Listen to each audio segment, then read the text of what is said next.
Howdy, and welcome to Wise About Texas. I'm your host, Ken Wise, and thank you for tuning in today for a little Texas history. This podcast is being released in the fall of 2021, so that's hunting and football season here in Texas, one of my favorite times of the year. I hope you're enjoying those activities and enjoying a little bit of cooler weather. It's been a very, very busy time here at World Headquarters. I just finished an article that's going to publish in the Texas Supreme Court Historical Society Journal this fall, which will be the subject of this podcast we'll get to in a few minutes. Longtime listeners know I've joined the board of the Texas State Historical Association and also the Texas Historical Foundation. And both of those organizations do a wonderful job of preserving Texas history, and I'm enjoying my service very much. It's more important than ever that we all get together, those of us that love Texas, we all get together and preserve real Texas history, because our history is under attack, as everybody knows, and I'm going to do my part, and I hope you'll do your part too. Well, today I'm going to start with part one of what will be a multiple-part episode on a very significant event in Texas history, indeed in United States history. Now, that's a big statement, but in the late 19th century, especially on the western frontier in northern Texas, relations with the Plains Indians was something that the people thought about a lot. Now, listeners of this podcast will know that as Texas settlement expanded west, the Plains tribes, and specifically for the purposes of these next several episodes, the Comanches and the Kiowas, made western expansion in the United States very, very dangerous. In fact, it was basically a full-fledged war on the plains. But in late 1871, several things came together at the same time. First, the United States government's new policy in dealing with violent Indian tribes. Second, the Plains Indians' culture and its intersection with government policy. Also at play was the desire of government officials to find every possible way to impose civilization on the Plains Indians, and finally, the desire of the United States to impose the rule of law on a violent frontier, at the same time seemingly desiring to avoid violence. And in the middle of all this, Texans were being murdered. Their children were being carried off as captives, their livestock was being stolen, and their homesteads were being burned. So something had to give. So let's go back to the Texas frontier right after the Civil War and get wise about Texas. From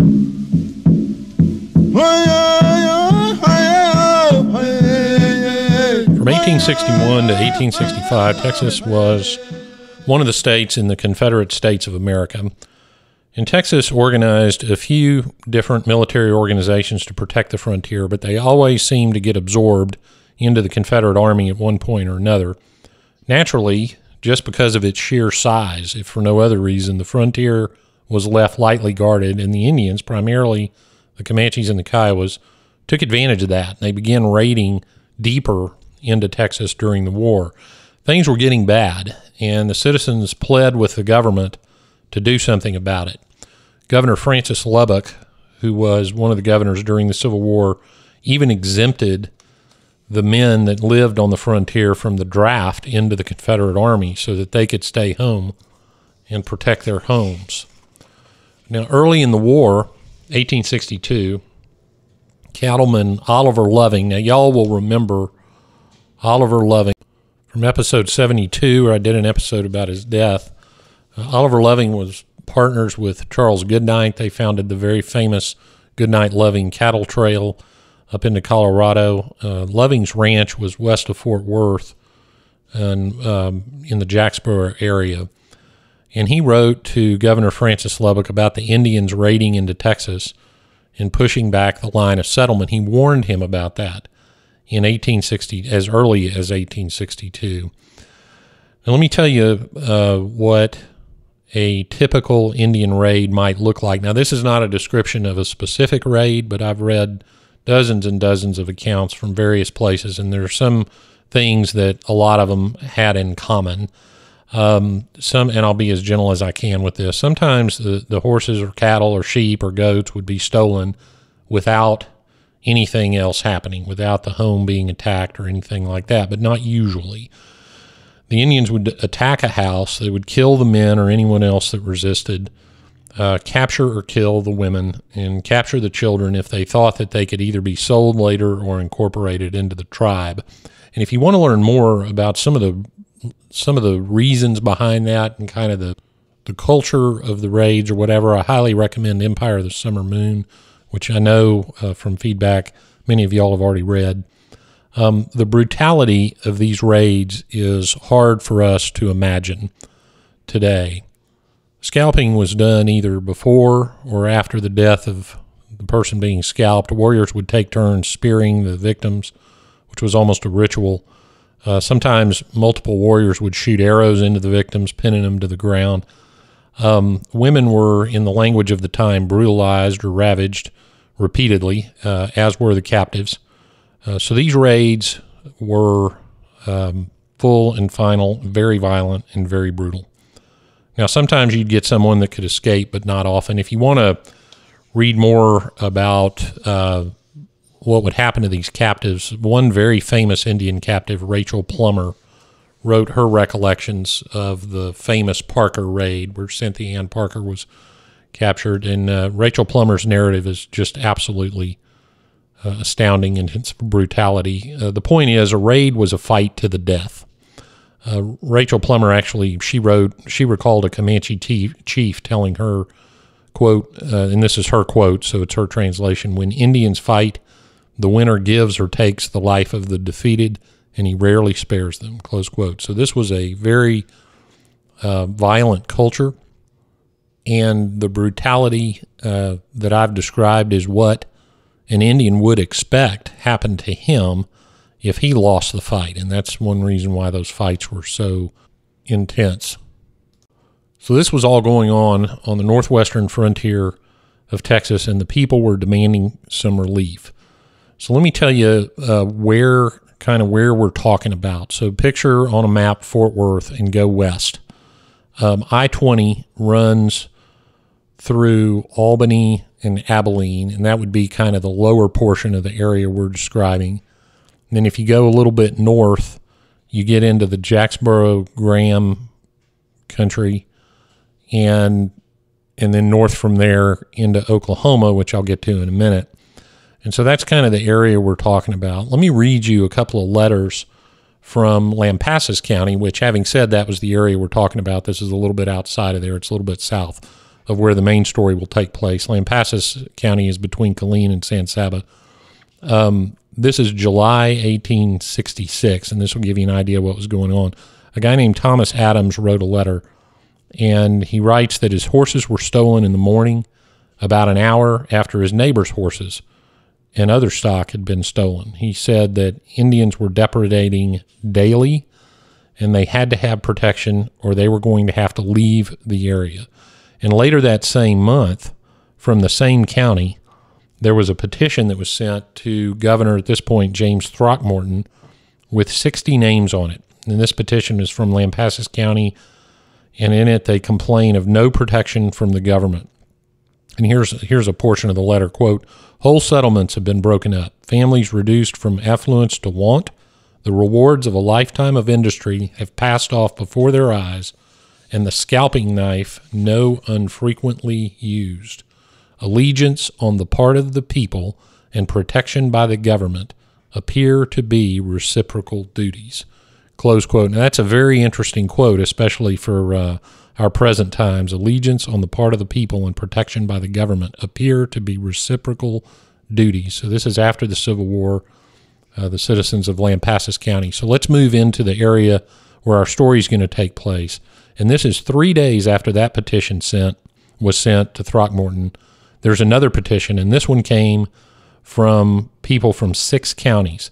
Wise County, and yes, before you wonder, that is a distant relative. That county was named for a distant relative of mine, Henry Wise from Virginia. Wise County, Cook County, Montague County, Clay County, Jack County, and Young County All right, so those 6 counties, and this is right where our story is going to take place, they sent a petition to Throckmorton, and this petition was signed by about 150 people. And it stated that Indian raids are occurring with a boldness never known before. Here's what they wrote, quote, "We are apprised the regular force of the United States are entirely unable to give protection at this time to the frontiers. Asks governor to authorize the citizens to raise their own force to protect their homes," close quote.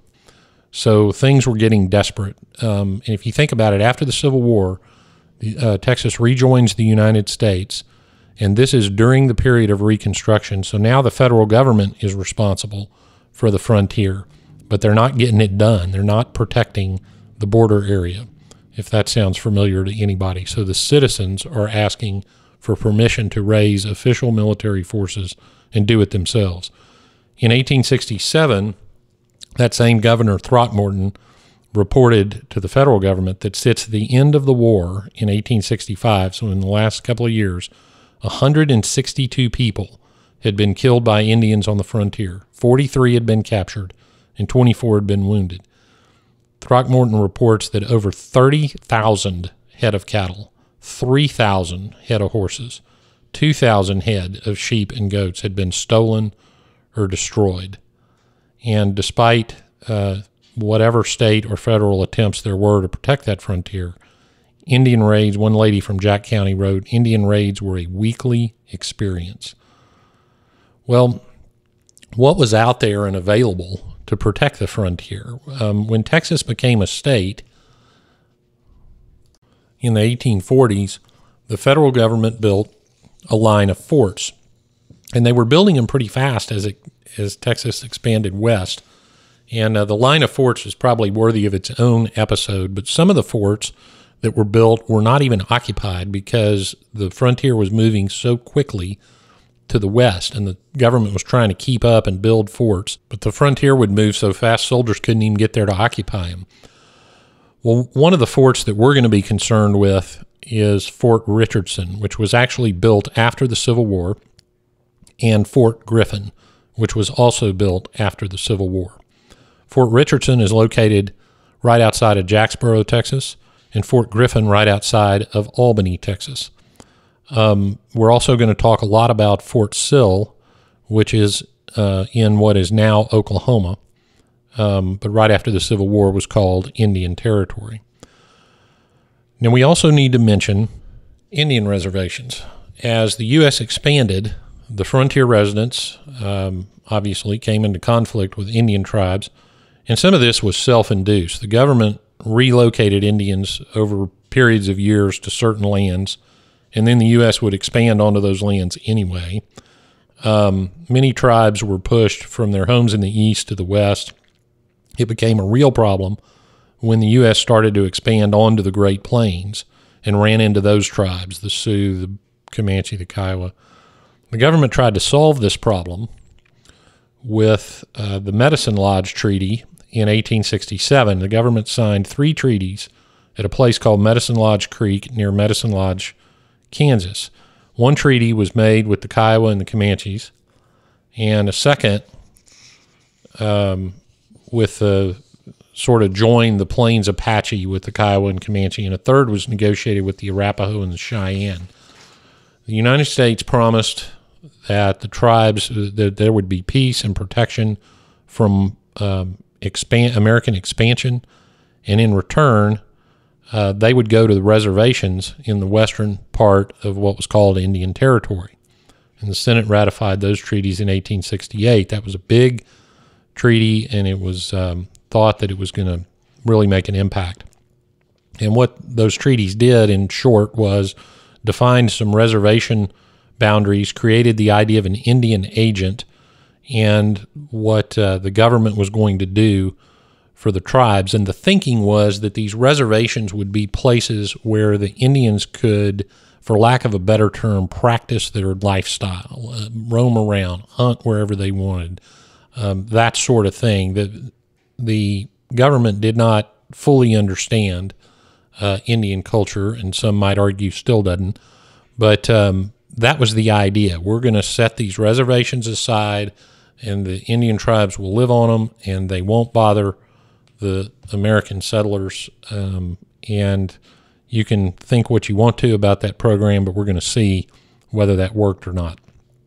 The Indian agent was charged with overseeing the affairs on the reservation, overseeing the construction of buildings, residences, schoolhouses. You can see there was also an acculturation program. They were going to bring, the U.S. government was going to bring its idea of civilization to these tribes on the reservation. He was also, the agent was also charged with enforcing the parts of the treaty, the various parts of the treaty. And then I mentioned the government obligations to the tribes. So what these treaties would do would create a welfare program, essentially, and they would provide the Indians with what are called, depending on where you're reading, annuity goods or rations. Some records even call it tribute. But they included things like clothes, implements for farming. Now, let me stop right there for a minute. Think about what I'm talking about. Put yourself back at that time, and you're a government official in Washington, D.C., and you've never seen a Comanche or a Kiowa in the flesh. You have no idea what it's like on the frontier, and you say, you know what, we'll make this simple. We'll teach them to farm. And yeah, if you've read anything about the Plains Indians, you could have predicted how this was going to go. Anyway, commentary over that. That's one of the aspects of this, the themes of this that occurs over and over. Another provision of the treaties restricted hunting off the reservation, so there would be some buffalo hunting, some bison hunting off the reservation, but it would have to occur south of the Arkansas River. Now, as you can tell from that rundown of Medicine Lodge, the treaties did not work out well, and in 2021, it's not extremely useful to assign blame. Both sides failed to honor a number of articles in those treaties. And then Washington, D.C.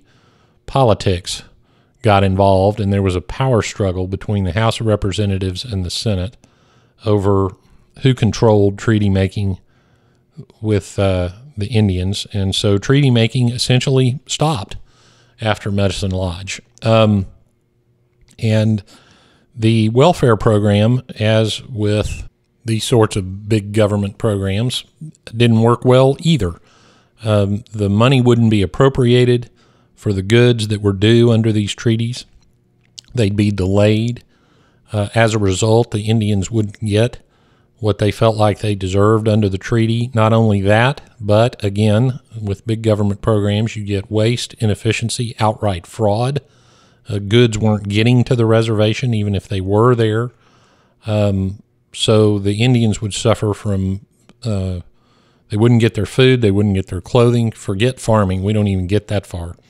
And when that happened, they would do what their culture demanded, and they would raid, and they would, which of course was a violation of the treaty. So that raiding tended to occur down on the northwestern frontier of Texas. But it wasn't just because they weren't getting the goods. That was part of the motivation, but also because raiding was part of the culture. So despite the fact that goods were and were not arriving, I mean, they did work to some degree, but raiding would occur anyway. It was a cultural thing to achieve status and prominence in these Plains cultures. Raiding and fighting was part of the deal. So let's talk, for Medicine Lodge, for our purposes, we're going to focus on the Kiowa tribe, and several of the chiefs are going to play into our story. And so the ones that signed the Medicine Lodge Treaty were Satank, which that's spelled S-A-T-A-N-K. That translates to sitting bear. Another one is Satanta, which that's S-A-T-A-N-T-A. That translates to white bear. And a few others were Lone Wolf, Kicking Bird, and Black Eagle. And those chiefs, if you read about the Kiowas, are well-known, very prominent chiefs. The government's position in all of this was that the reservation system was for the Indians' protection. So this is a good caution from history. Anytime the government says they're going to make you do something for your own good, I would tend not to believe it. All right, so we have the reservation system that's set up. We also had something that arose called the peace policy, or the Quaker peace policy. So right after the Civil War, the president is Ulysses S. Grant. And this is a couple of years after Medicine Lodge. It's about 1869. Grant instituted what has come to be called Grant's peace policy, or the peace policy, or the Quaker peace policy, depending on what you're reading. I'm just going to call it the peace policy. The reason it's sometimes called the Quaker peace policy was because the Quakers, or their real name is the Society of Friends, religious organization, denomination, had lobbied for this peace policy.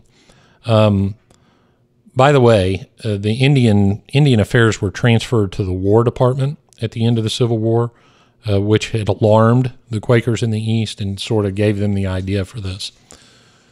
So the idea behind the peace policy was for religious officials to become these Indian agents and to model peace to the Indians on the reservation. And they were from all different denominations, but the overwhelming majority, almost all of them, were Quakers. And the Quaker religion is a religion of pacifism, among other things. So the Indian agent for the Kiowas and the Comanches was a Quaker from Iowa named Lawrie, Lawrie Tatum. And Tatum wrote a memoir after his service, and it's called Our Red Brothers, and that's about his time as an Indian agent. And he starts it off by pointing out how well the Quakers got along with the Indians in Pennsylvania and New Jersey. And he contrasts that, as he must, with the War on the Plains, which occurred, among other places, in Texas. And the Quakers felt that since they approached Indian relations from a Christian standpoint, they modeled Christian behavior and they modeled peace, that they would have a civilizing effect on the Indians, that they could teach the Indians to farm, they could make sure that these government welfare programs were executed honestly, that there wasn't any theft, everybody got what they were supposed to get, and they were sure that the Indians would respond to this, the Plains Indians would respond to this kindness, because after all, it had worked in the Northeast. Well, by the end of the 3 or however many parts that this story takes on this podcast, you will learn, along with Tatum, as he learned, that was the Indians of the Plains and the Indians of the Northeast were not the same. But from a historical standpoint, does the idea that a group of religious folks are going to come in on a frontier and quote-unquote civilize the Indians that are there and teach them to farm, and in other words, change their culture, and do so under the auspices of Christianity while probably converting them all? That sounds a lot like the Spaniards in the 16 and 1700s, doesn't it? So that tells you why you ought to study history. Well, President Grant liked the idea.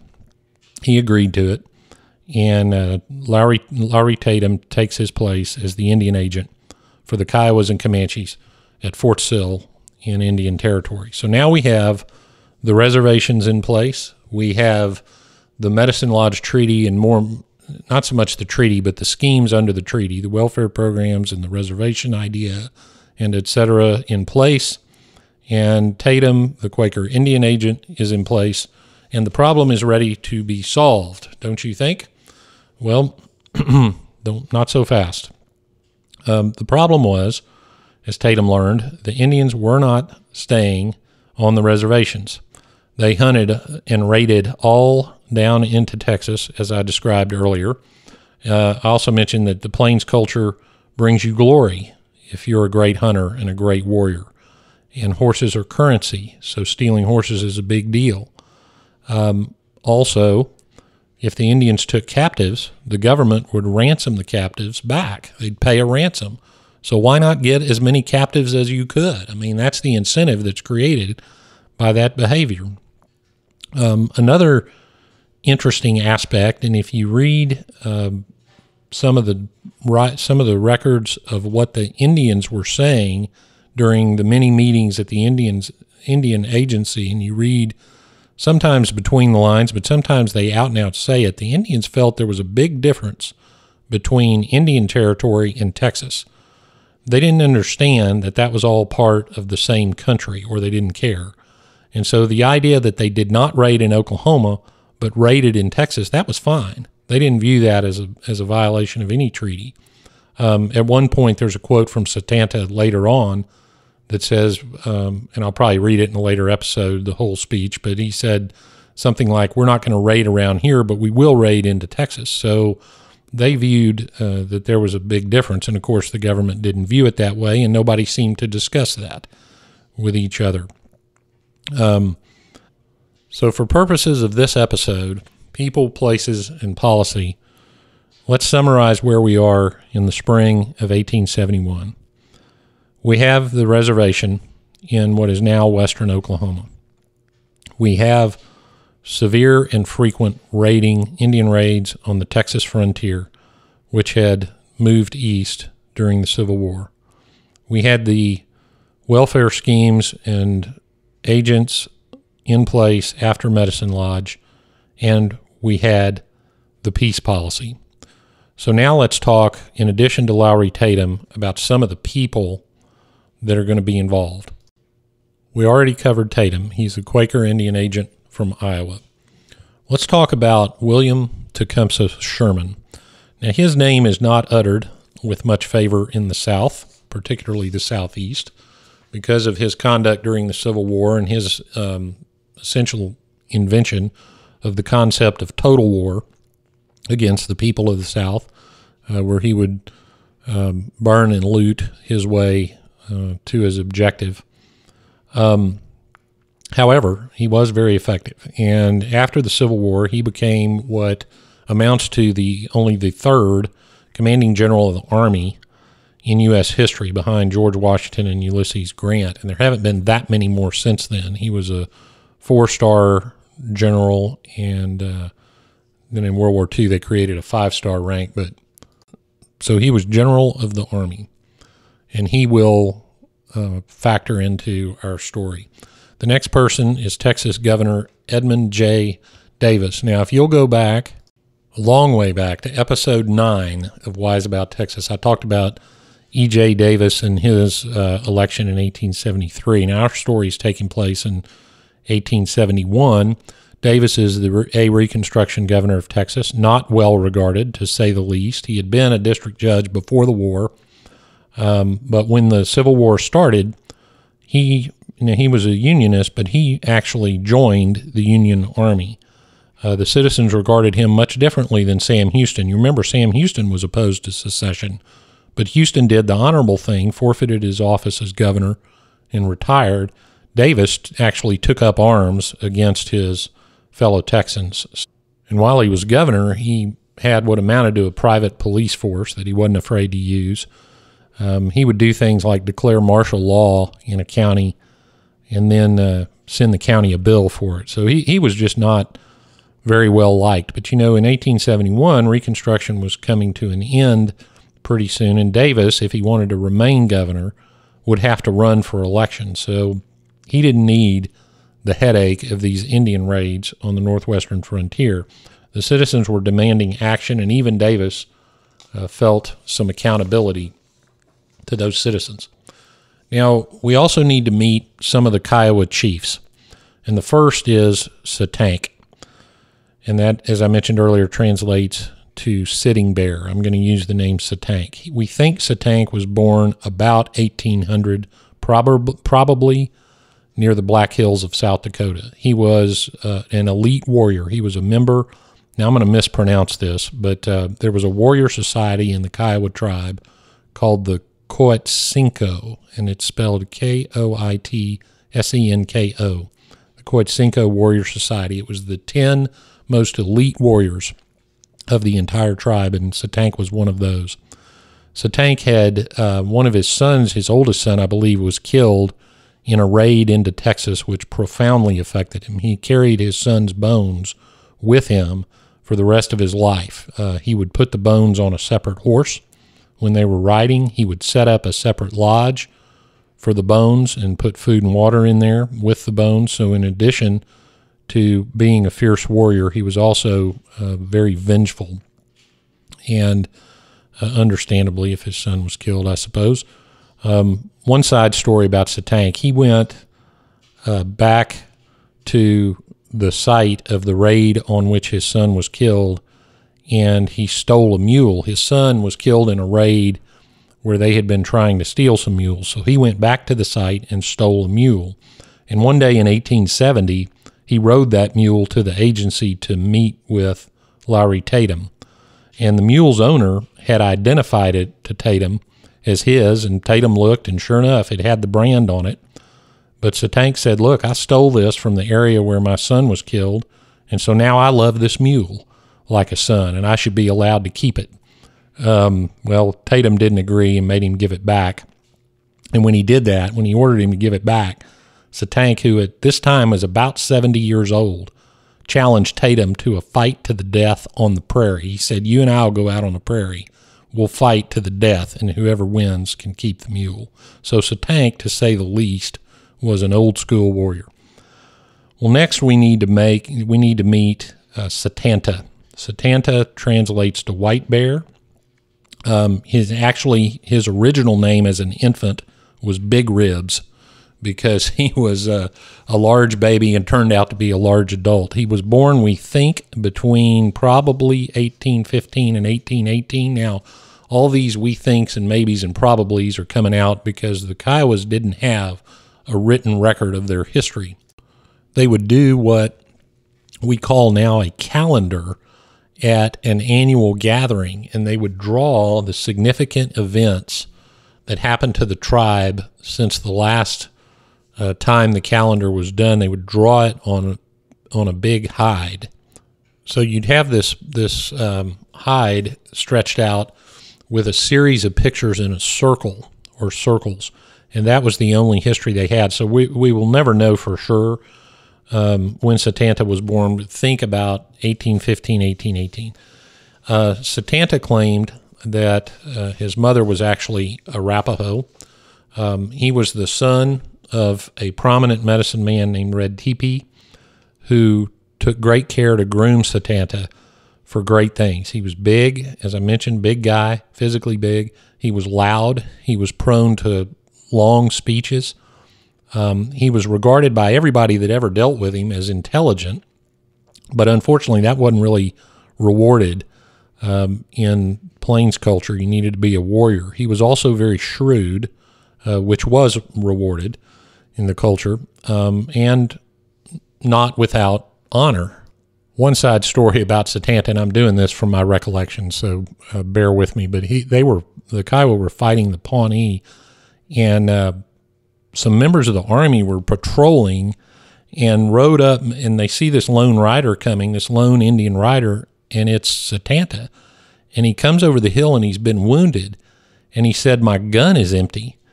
And on an impulse, one of the officers handed him a pistol. He rode back over the hill, completed the fight, and disappeared. Years later, that same officer is part of a bunch of soldiers that end up captured by the Kiowas. Satanta walks out, sees him. They look at each other. They know they've seen each other somewhere before, and all of a sudden, this fight occurred in Arkansas, by the way. All of a sudden, Satanta runs up and screams Arkansas and gives him a huge hug and gives everybody their horses back and lets him go. So Satanta, he also signed the Medicine Lodge Treaty, as I had mentioned. He made, long boasting speeches. One writer referred to Satanta as the orator of the plains. He was very popular among the Kiowa and considered, if not their principal war chief, certainly top tier.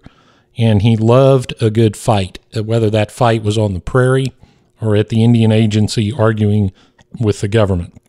He very much enjoyed his status. Now, there's one more chief that I want to mention, and this one is Big Tree. Now, I call him a chief. He was very young, and he was an up-and-comer to be a war chief.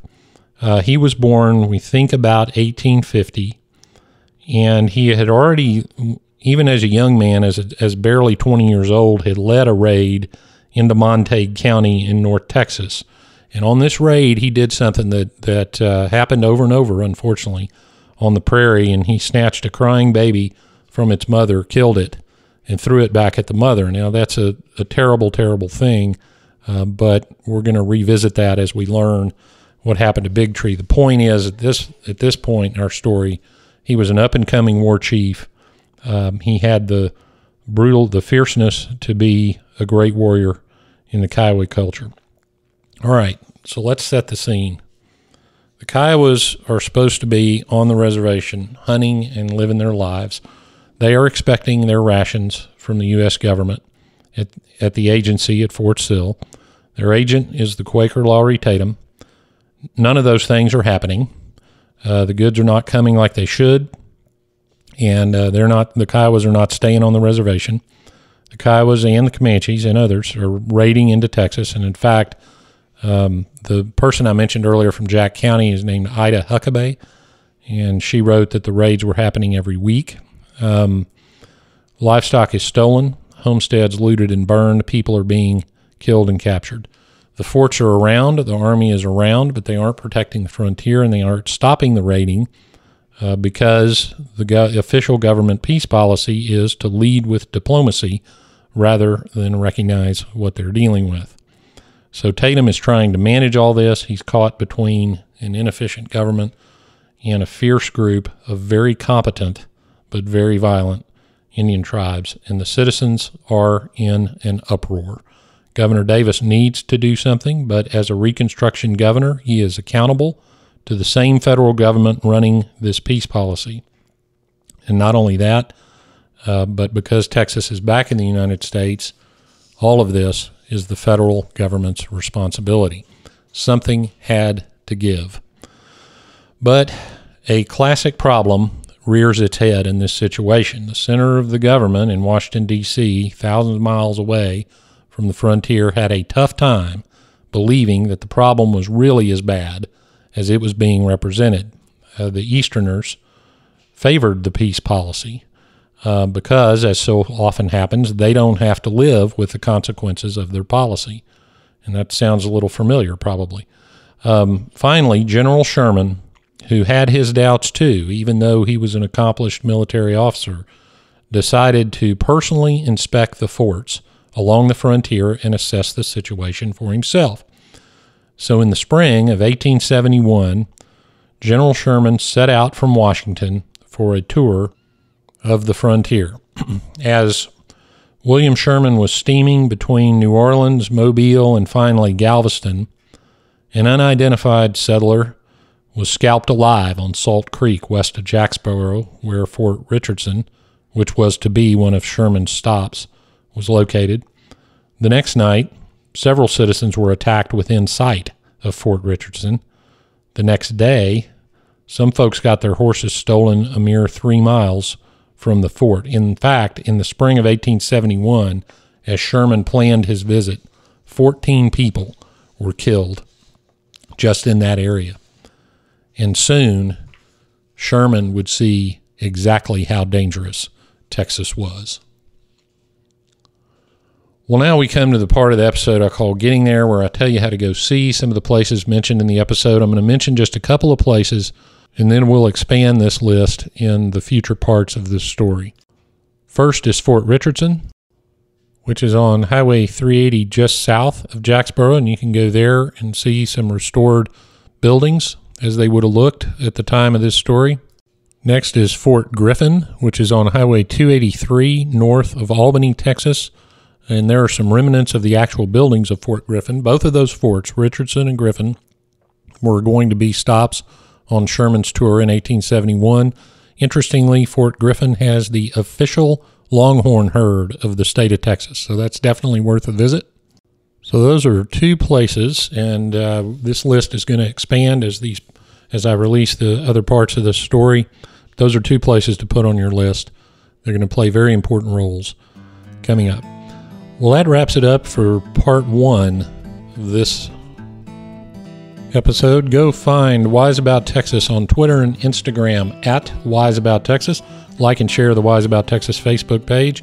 And if you get a chance, leave us a 5-star review on iTunes or Apple Podcasts. That helps people find the show, and I appreciate everyone who's done that. If you want to support the preservation and promotion of Texas history, go to patreon.com/wiseabouttexas and you can support the show. Stay tuned. Coming soon, part 2 of this episode, The Raid. Go out and do something for Texas today, folks. And until next time, God bless Texas, and we'll see you down the road.